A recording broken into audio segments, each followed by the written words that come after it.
Welcome to happy life. ఎలా ఉన్నారండి అందరూ? అందరూ బాగానే ఉన్నారు అనుకుంటున్నా. ఈరోజు మా ఇంట్లో కార పొంగలి చేసుకున్నాం. చాలా టేస్టీగా వచ్చింది.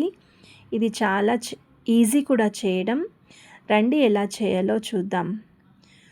ఇది చిన్న పిల్లలకు పెద్దవాళ్ళకు మాత్రమే కాకుండా ఎవరైనా తినొచ్చు. చాలా హెల్దీ అండ్ 10-15 మినిట్స్లో పొంగల్ అయిపోతుంది. ఇప్పుడు ఎక్కడికైనా అర్జెంటుగా వెళ్ళాలంటే క్విక్గా చేసుకునే రెసిపీ ఇది. రండి చూద్దాం. పెసరపప్పు వేయించుకోవడానికి పెట్టాను.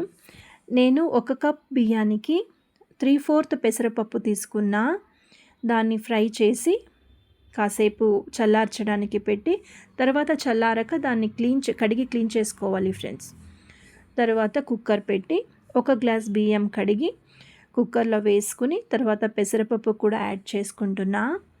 తర్వాత దానికి తగినంత వాటర్, అంటే 1 కప్పు బియ్యానికి 2 కప్పుల వాటర్ యాడ్ చేసుకోవాలి. చూడండి, ఇలా 1 కప్పు బియ్యానికి 2 కప్పుల వాటర్ అండ్ పెసరపప్పుకు కూడా చేర్చి 3 కప్పుల వాటర్ యాడ్ చేసుకుంటున్నా. తర్వాత జీలకర్ర మంచి ఫ్లేవర్ ఇస్తుంది. అండ్ పచ్చిమిర్చి 3-4 పచ్చిమిర్చి తీసుకున్నా. 3-4 అయితే సరిపోతుంది. ఎందుకంటే ఇక్కడ మనం మిరియాలు కూడా యాడ్ చేస్తాం కదా, అందులో కూడా కారం ఉంటుంది. సో 3-4 పచ్చిమిర్చి సరిపోతుంది. తర్వాత కాస్త పసుపు యాడ్ చేసుకోవాలి. కొంచెం పసుపు, అది కలర్ కూడా బాగా వస్తుంది. కొంచెం పసుపు. అండ్ ఇక్కడ మేము కొంచెం ఆయిల్ వేసుకోవాలి. ఆయిల్ మేము ఏం ఆయిల్ వేసుకుంటామంటే ఆముదపు ఆయిల్ యూస్ చేస్తాం ఫ్రెండ్స్ ఇక్కడ మేము. ఎందుకంటే ఏ పప్పు వాడినా మేము 1 స్పూన్ ఆముదపు నూనె వేస్తాం. అది డైజెషన్కి చాలా మంచిదని మా అమ్మమ్మ చెప్పితే అప్పటి నుంచి అది అలాగే హ్యాబిట్ అయిపోయింది.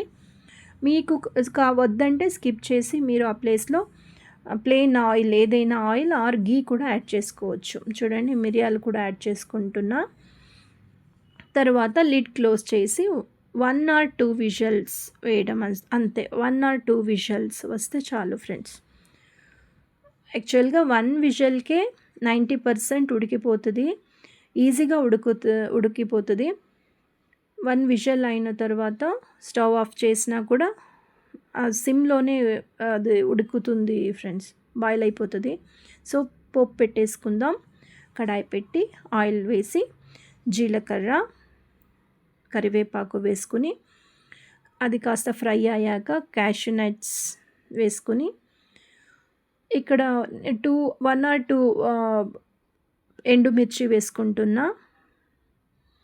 ఎండుమిర్చి వేసుకుని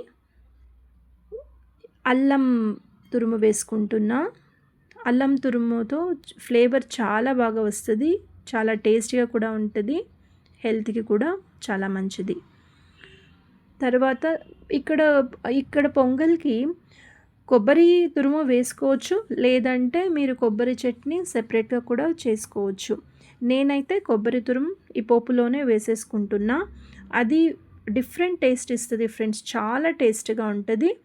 సో డైరెక్ట్గా పోపులోనే నేను 1 కప్ కొబ్బరి తురుము వేసేసుకుంటున్నా. చూడండి, ఇలా బాగా వేయించుకొని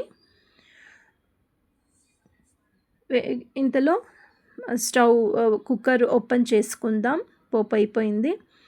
కుక్కర్ ఓపెన్ చేసేసుకుని చూడండి ఫ్రెండ్స్, ఇలా ఉడికిపోయింది. బాగా ఉడికింది కదా,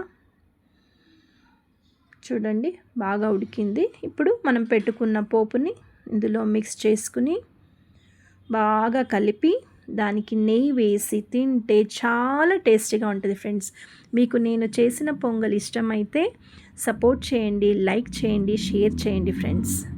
థ్యాంక్ యూ సో మచ్.